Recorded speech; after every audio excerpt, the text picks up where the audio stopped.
may i-deliver ulit na isang walk behind or zone. Ang magka-tandem ay si Atoy at si Clark ulit.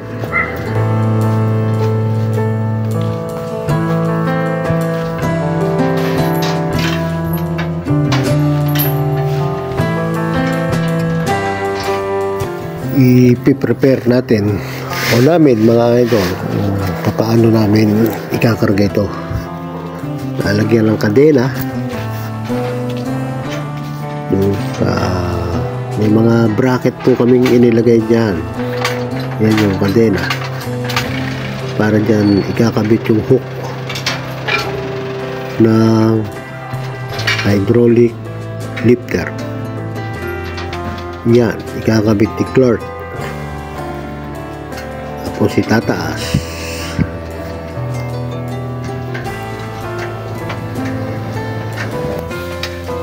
Sige, Clark. Yan, magandang exercise yan. Lumalakas lang katawan mo yan. Huwag mong isipin mahirap. Isipin mo, lumalakas ang katawan mo dyan.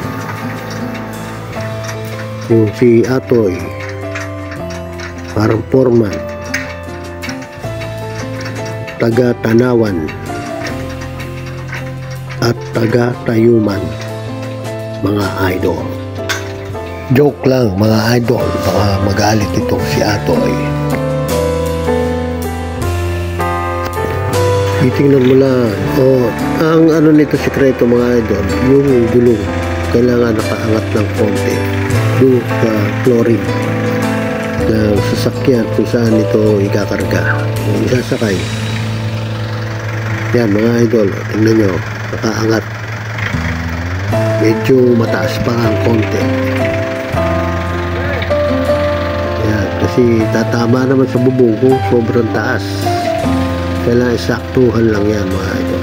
Yan, bababa ng konti para hindi tumama yung boom sa bubungan. Yun, pasok na mga idol. Bababa. Yan. Dahan-dahan. Yan. Susunod, tatanggalin yung hook. Yung kadena doon sa hook. Hindi yung hook ang tatanggalin. Yung kadena. Yan. Yan, ganyan. Hindi walagin mo, idol. I-aabante kayo nito walk behind doon sa dulo. Para ang magdadala ng bigat ay yung apat na gulong.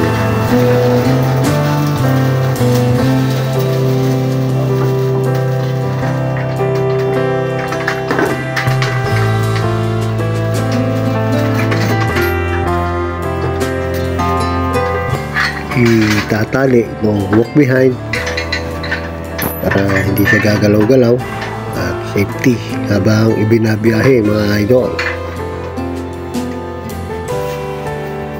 Habang kinakalas naman ni Clark itong hydraulic lifter,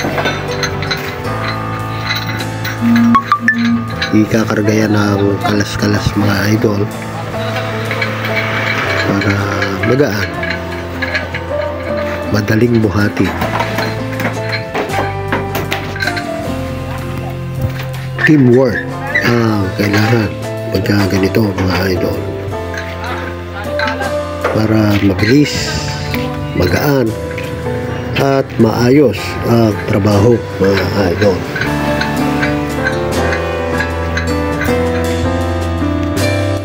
Yan mga idol, tingnan nyo, tampa muna.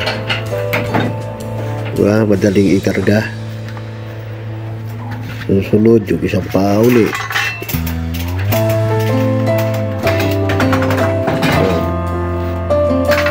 Malaking daan na yan mga idol. Tsaka may kakarga ngayon ito lifter. Ayos mga idol, thank you.